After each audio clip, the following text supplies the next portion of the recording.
উপলক্ষে আয়োজিত আজকের এই সেমিনারে উপস্থিত রয়েছেন প্রধান অতিথি হিসাবে গণপ্রজাতন্ত্রী বাংলাদেশ সরকারের মৎস্য ও প্রাণী সম্পদ মন্ত্রণালয়ের মাননীয় প্রতিমন্ত্রী জনাব সুলতান সালাউদ্দিন টুকু এমপি, উপস্থিত মন্ত্রণালয়ের অতিরিক্ত সচিব মহোদয়, উপস্থিত আমার সহকর্মীবৃন্দ এবং সামনে উপবিষ্ট প্রাণী সম্পদ অধিদপ্তরের বিভিন্ন পর্যায়ের কর্মকর্তাবৃন্দ, মৎস্য ও প্রাণী সম্পদ মন্ত্রণালয়ের কর্মকর্তাবৃন্দ, আমন্ত্রিত অতিথিবৃন্দ, খামারিবৃন্দ, সবাইকে আমি আমার ইলেকট্রনিক এবং প্রিন্ট মিডিয়ার সাংবাদিকবৃন্দ সবাইকে আমি আমার ব্যক্তিগত পক্ষ থেকে এবং প্রাণী সম্পদ অধিদপ্তরের পক্ষ থেকে শুভেচ্ছা অভিনন্দন এবং সালাম জানাচ্ছি। আসসালামু আলাইকুম।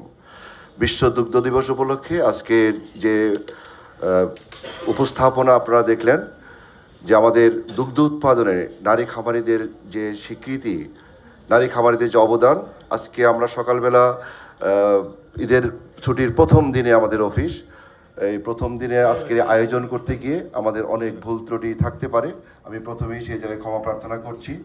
সেই সাথে আমাদের প্রথমে এতিম এবং ছোট্ট বাচ্চাদের দুধ খাওয়ানো হয়েছে এবং তারপরে র্যালি করা হয়েছে এবং তারপরে এখানে যে সেমিনারের আমাদের প্রেজেন্টেশন দেওয়া হয়েছে, তিনটি জিনিস এখানে আমাদের স্যাম্পল দেওয়া হয়েছে। একটি হচ্ছে যে প্রতিদিন একটি বাচ্চাকে অবশ্যই 1 গ্লাস দুধ খাওয়াতে হবে, এটি হচ্ছে এটা স্যাম্পল আমাদের প্রথমেই দিয়েছি, যে বাচ্চার মানসিক বিকাশের জন্য, একজন মানুষের সুস্থ জাতি গঠনের জন্য অবশ্যই প্রতিদিন 1 গ্লাস দুধ খাইতে হবে।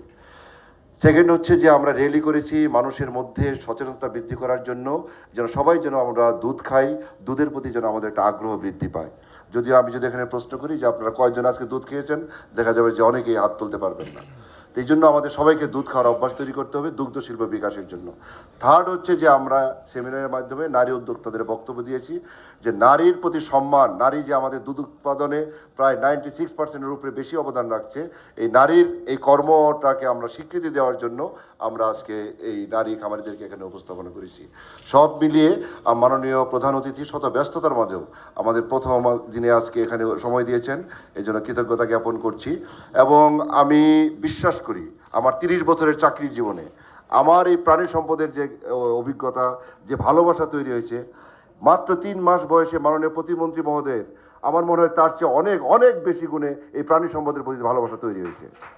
তিনি যেভাবে বক্তব্য দেন, তিনি যেভাবে ফেসবুকে স্ট্যাটাস দেন, গতকালকেও তার নিজস্ব আইডি থেকে যেভাবে প্রাণী সম্পদকে ভালোবেসে স্ট্যাটাস দিয়েছেন, যেটা আমাদের প্রাণী সম্পদের অনেক কর্মকর্তাই এটা কখনোই ওন করেন কিনা সন্দেহ আছে।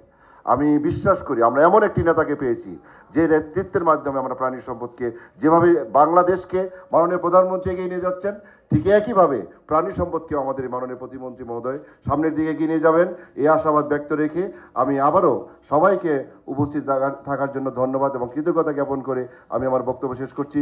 আল্লাহ হাফেজ, বাংলাদেশ জিন্দাবাদ। ধন্যবাদ ও কৃতজ্ঞতা জ্ঞাপন করছি সম্মানের